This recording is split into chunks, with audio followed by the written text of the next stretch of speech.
Good evening, everyone, and welcome to the show.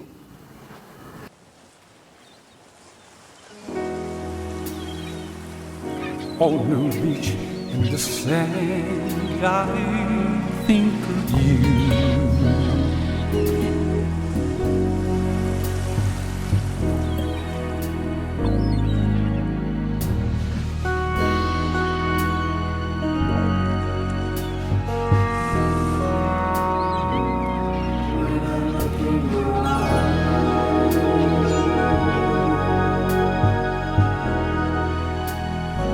I think of you.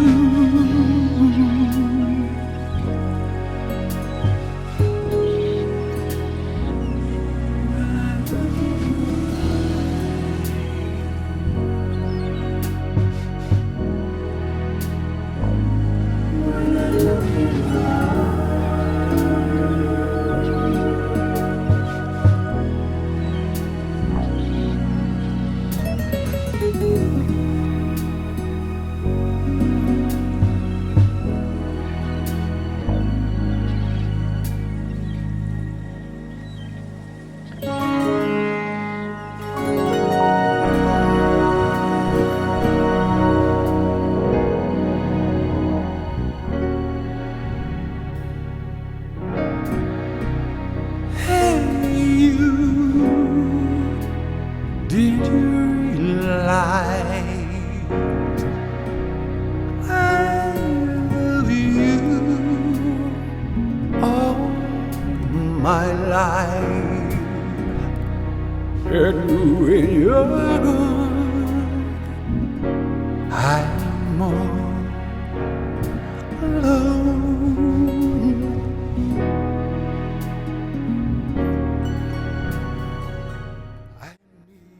Good evening. Welcome back. I am Curt Williams, spiritualist, metaphysician, and hermeticist, and we'd like to bring you another episode of the Soul and the Body Show. Now, a couple of weeks ago, we did a thing where I was explaining the different aspects of what makes me a spiritualist. A spiritualist is someone whose spirit talks to them. But it's actually a lot more than that. It's a thing where your spirit will do things for you that you have not even realized at that point you needed to have done. The difference between a spiritualist and a regular person is a regular person doesn't even realize that they have this ability. And that is it. Everyone has the ability to be a spiritualist. All you have to do is understand the relationship between the two. You need to understand that in order to be a spiritualist, you have to understand the fact that the spirit is your primary aspect, is what you and who you really are. It lasts forever. Your body is considered like an avatar. It's just a tool to use during each Earth lifespan from a biological standpoint. But who you really are is a spirit. And if you understood that, and it's a little more than understanding it, you have to also identify it with on a personal level.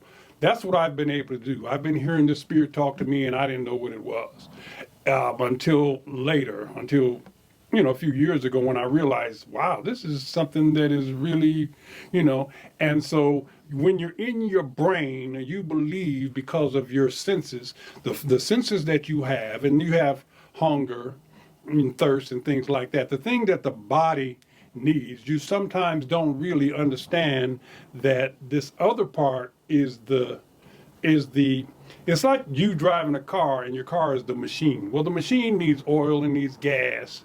It needs tires and air and all that. Well, this is the same concept. Your body needs all these things, whereas the spirit of you is actually what's driving the car.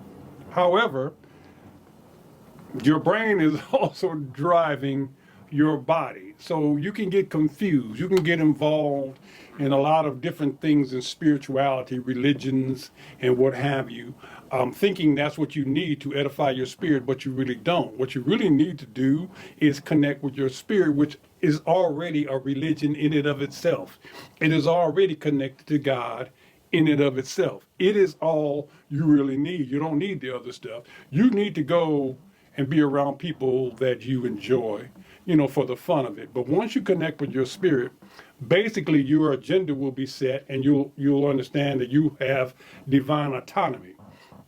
Because it's a relationship that's like body, your spirit, and the Creator, not body, a church, an ideology, a science, and then the Creator. It's a one-on-one relationship, really. It allows you to discern things. So anyway, a couple of weeks ago, I told a story about an episode, and I'm going to keep telling stories because I have hundreds of them, that are pertinent to this particular topic about how my spirit has gotten me out of jams. So I used to wear this brass outfit in fashion shows and stuff, and I was also in an African production group called Queens of the Nile now. And what they did was they had all these queens lined up in their garb, Hatshepsut and Zinca, Nefertiti, Cleopatra, and all. And then the narrator would narrate their position and their importance in history, and then another one would come out, and I would stand here with a big old giant orange plume fan, the royal fan bearer, and I would lead them out. One of the most exciting events we ever did at the time was back in 1984 when they had the Olympics in Los Angeles, and we all gathered. Each country had sent an emissary, a group, to represent them in the arts department. And so all these countries sent there, and we were sent there, but we weren't really from Africa. We were from Los Angeles, but we looked like, and it was so cute because the Chinese people there, it was those kind of things where, they take pictures of everything, and everybody was completely authentic except us. And it was very difficult to us to explain to them that we are not really from Africa. When I said I'm from Pasadena, they were trying to look up Pasadena on a map of Africa. You're like, no, it's not Pasadena, and we're in LA, so we're like over there, just over there, and they're like, oh, north, and they go looking on the map of Africa trying to find. So we eventually just started. Okay, she's from Egypt, she's from Ethiopia, she's from, so we just went along with the whole thing. It was really kind of cute. But there was an amazing group there. They were Arabian, and it was like 50 of them, and they marched in a line, and they looked so serious and menacing. It was really intimidating until they went through the parade, and then they went over to a grassy area. And then you found out how intimidating they really were. They got into a big circle, and they were running around this circle, and they had these big chrome machetes, and they were swinging these things. I'm talking about they were swinging them all over the top of people's heads and underneath them while they was jumping, and you just knew somebody was going to get their head chopped off. But the precision of the group was amazing. It was wow. What a. And if there was a judging to see who had the greatest performance, I would have given it to the Jamaicans, because the Jamaicans had about 100 people playing kettle drums. Those metal drums, and they were coming down in a group, and they were playing this song by a group called Toto, the song Africa, dum dum dum dum dum dum dum dum dum dum dum, and when they marched through the whole, it's like everything was just vibrating to a rhythm, and you could feel it. It was the coolest thing you ever saw in your life. It was do do do do do do do do do do dum dum dum dum dum dum dum. It was beautiful. It's probably on YouTube somewhere. But anyway, back to the story at hand. We were performing at the State Fair in Sacramento, the Queens of the Nile. We were out in an outdoor venue, and we began by doing our whole presentation. Once we got finished, a group of people from Sacramento got on the stage and started jumping around and acting like monkeys. And I looked up and I was like, what are they doing? And one of the queens said, Curt, they're acting like monkeys. I said, yeah, I know, but why are they doing that? I said, Curt, they're mocking us. I was like, no. I mean, we is when I realized we are not in Los Angeles anymore. At the time, Sacramento was like Boston was back during the days when they tried to bring in forced busing. Sacramento had very little regard for other people like us. So once you realize that, you was like, we were in a different kind of place. So later on the next day, there was a reception for Bill Cosby. This was when Bill Cosby was at the height, and it was on a stage and about 400 chairs sitting there facing this stage. They had singers going on. Now the Queens of the Nile lined up. We were coming from the back, so this is broad daylight, and you had all these wonderful queens, 16 of them. Even that particular day, Cleopatra had 8 servants, and so long line of queens, and I had my plume fan. I'm in the front of them, and there were 2 mounted police standing right in front of us. These big horses, a lady and a man, and they were looking at us like, what the hell do you guys think you are? And I'm looking at them like, oh, well, what difference does it make? And I mean, you could just see it in their eyes, how they had very little regard for our cultural whatever. So, and at the same time, there was these 2 black women, sisters, teasing me. I mean, they were going in on me like crazy. They just were telling me, they was like, who do you fake ass African? You ain't no damn African. And I'm like, they were like, what kind of African has a jerry curl? My hair was long. I had like 16 inches of hair, and it was all going back and down, but it was a jerry curl. It was just a combed out jerry curl, so they knew what it was. And I'm trying to tell them I'm Egyptian. You ain't no Egyptian. Where's your accent? You just a fake. And I'm looking at them like, why don't y'all leave me alone? We have business to do. No, we're not going to leave you alone. We're going to mess with you. You know how you have these kind of people? They probably like me. And so they said, let's just mess with them. Some people, sometimes when you like them, it's like the song Cowboys to Girls. When you're little and you're a boy, if you like a girl, you pick on her and you go and you hit her and stuff because you like her. This is what they was doing. I knew they liked me, but they was trying to pretend like they didn't and be awful and evil. And I couldn't get rid of them. And so you have these cops looking. You have this event going on down in front, getting ready for us to come out. And then we were going to bring Mr. Cosby out. And I guess at that particular time, my spirit had enough. Big Curt said, you know what? I'm getting sick of us, because by this time my spirit is like, it's a us thing. I'm getting sick of us getting harassed. So I'm going to do something. And what happened next was somewhat unbelievable. Because your spirit will do things that is going to be entertaining even for your mind and body. Because my mind and body didn't know what was going on. This was all Big Curt doing his thing.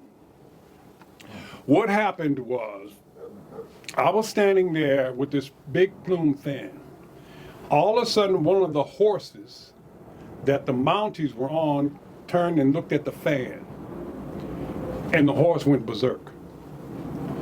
I mean to tell you, this horse was bucking and jumping, and you could see obviously the fear of the lady, of the mounted police on her face, because she was about to get thrown off, and by this time she's like 20 feet in the air, with this horse bucking, and she's holding on for dear life.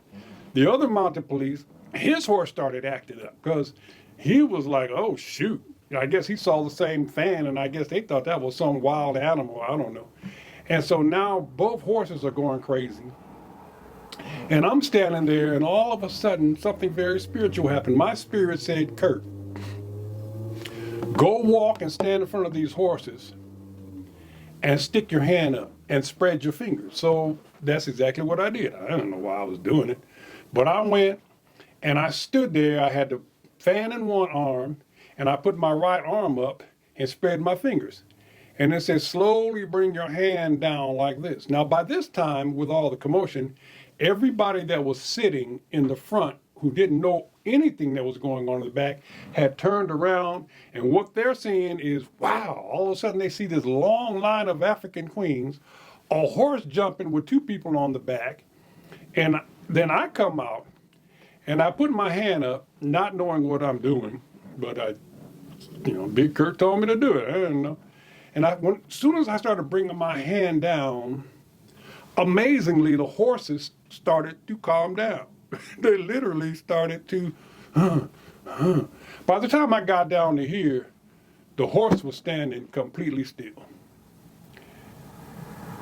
And I looked around and everybody was looking at me like with their mouth open like, what? What just happened? And I pretended like, only thing I could think of was Tarzan. I mean, okay, this is something Tarzan would have done, you know.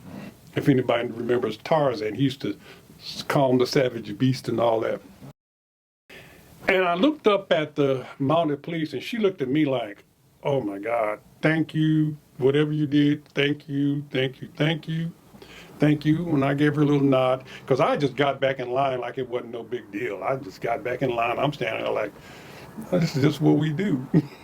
I had never done it. I didn't know what I had just done, but I just like, this is just what we do. I'm still in character, really. And so I'm standing there, and so I'm like, oh yeah, what about these sisters? What do they think now? I went to look at them two sisters, and they was gone. Them sisters was out. I guess they figured, shoot, if he can wave his hand and calm them down, he's liable to wave his hand and make us shut up. Let's get the hell up out, get up out of here. So anyway, this is another example of what your spirit is capable of doing. Your spirit is capable of your spirit doesn't want to get embarrassed. So my spirit made those horses go crazy and then showed me how to calm the horses just so I could look good.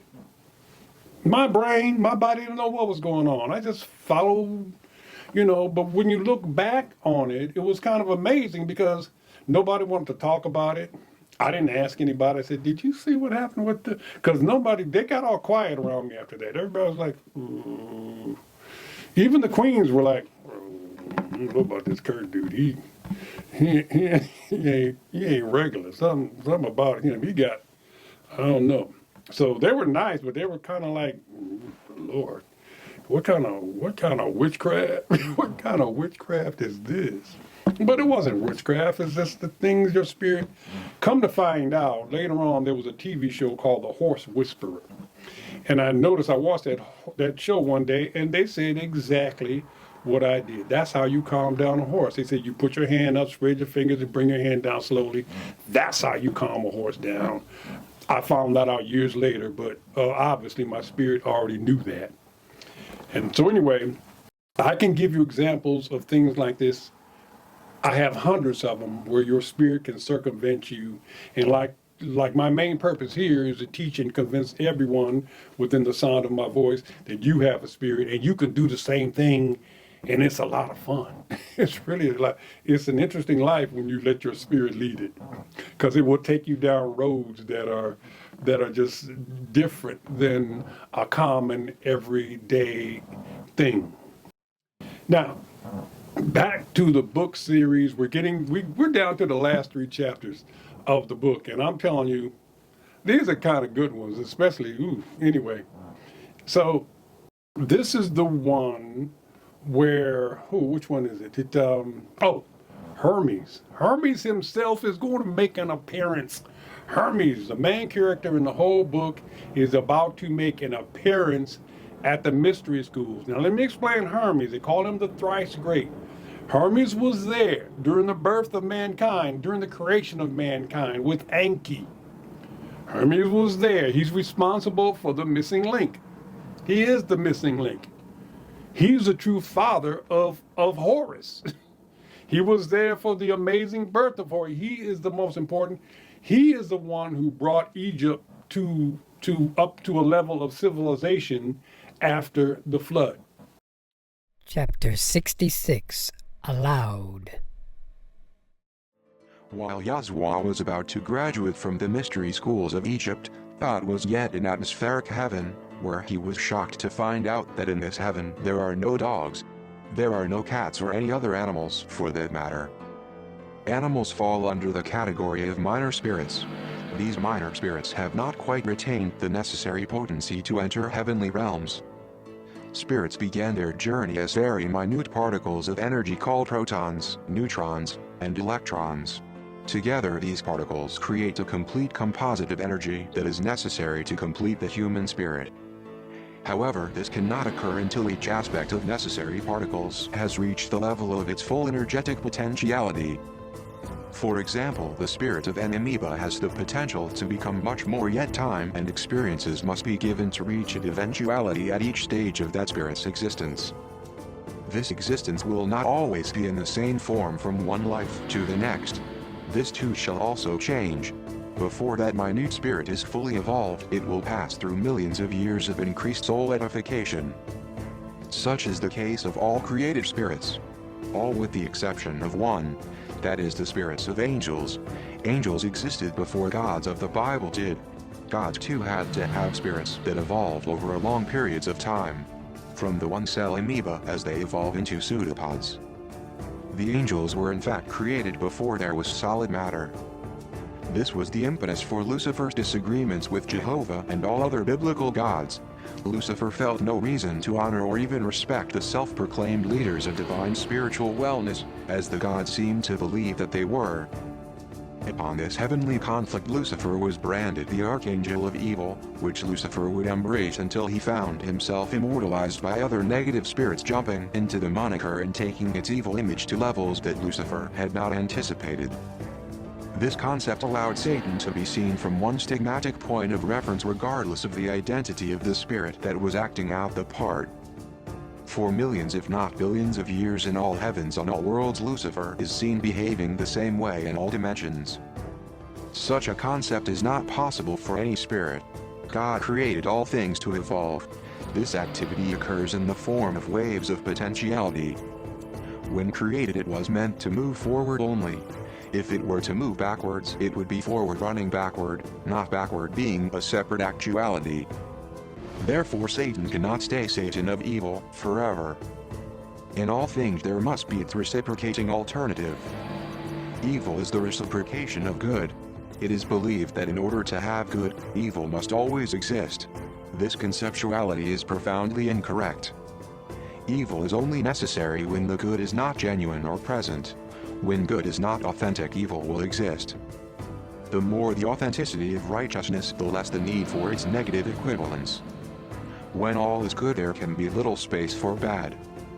When half is magnificent, there will be half the space for malevolence to exist. When all is truthful, there is less to be fallacious. These are the principles of polarity.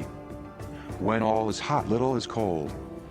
When all is cold, there is little that is hot. If all is high, there will be less low.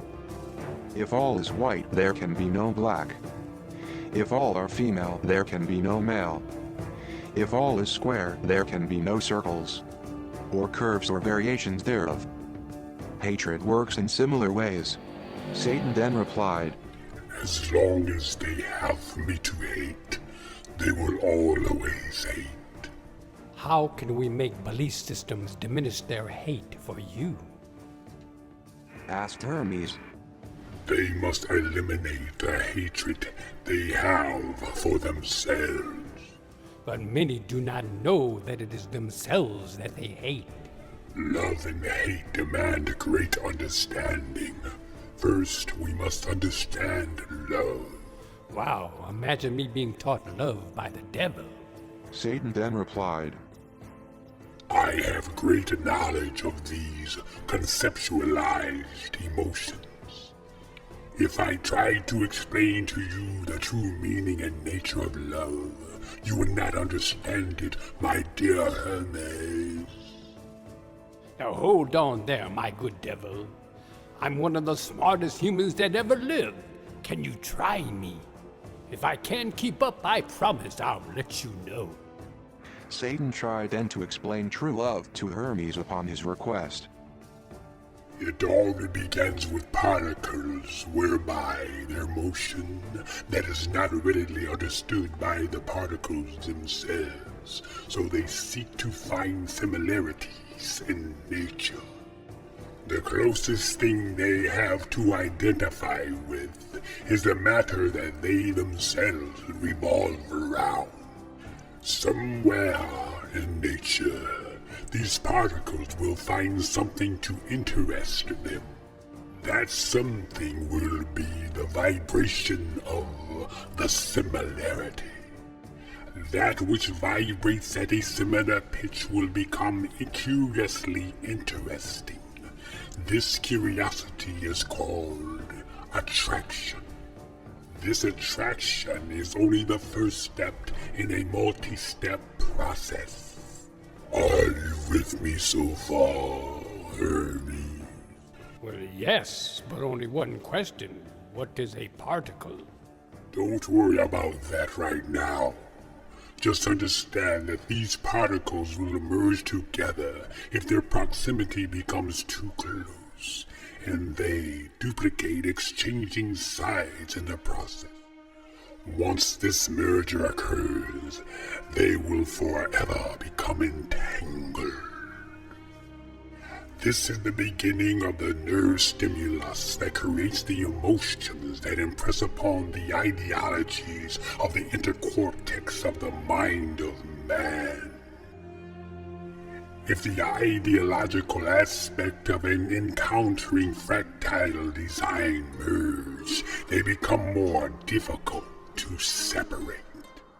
Such things occur at all times in nature, where plant species merge from distances without language or visceral communication. Once this entanglement has occurred, there is no distance that will sever the link between the two.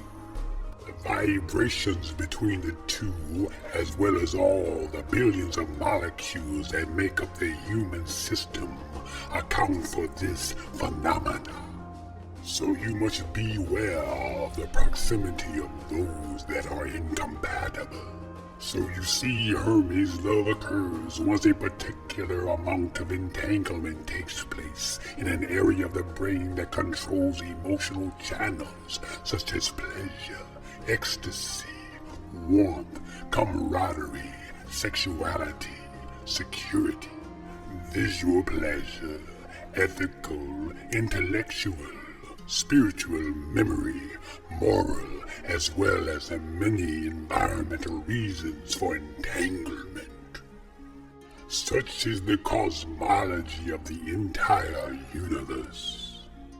Particle entanglement lovingly taking place throughout the universe, keeping all things with atomic structure in motion.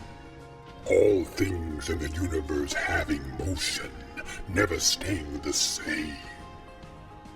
With the exception of that anomaly, which is me. My reputation does not allow me to change. If you could change, pray tell, what would this change be? Asked Hermes. I have always wanted to know what true love feels like. Not the love of evil or hatred. It is believed that this is all I am capable of. Well, I believe that I am capable of so much more if religion would only allow me the chance. Welcome to my hell, Hermes, the thrice-born.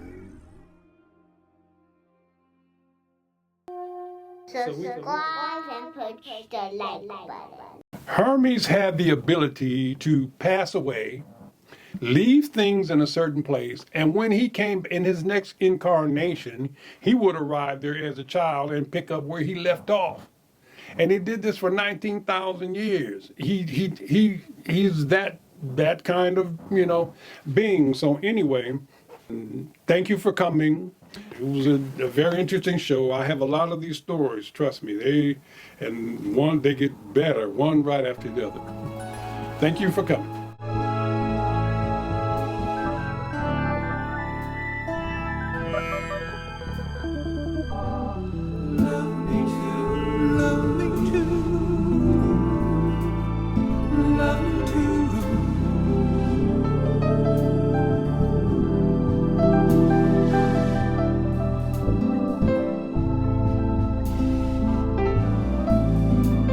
Right there, right there.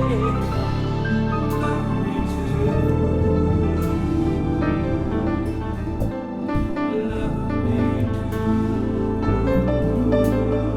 Love me too.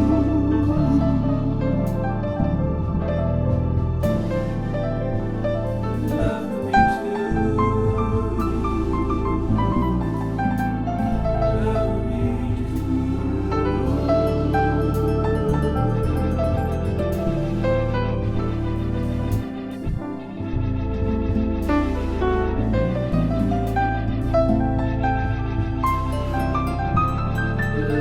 Yes, right there. Love me too.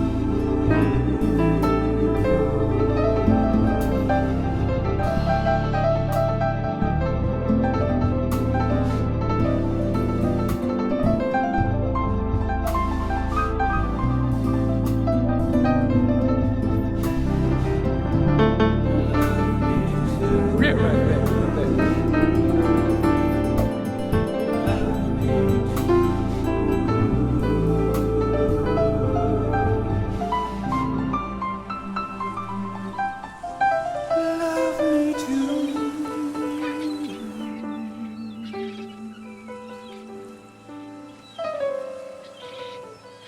Subscribe and push the like button.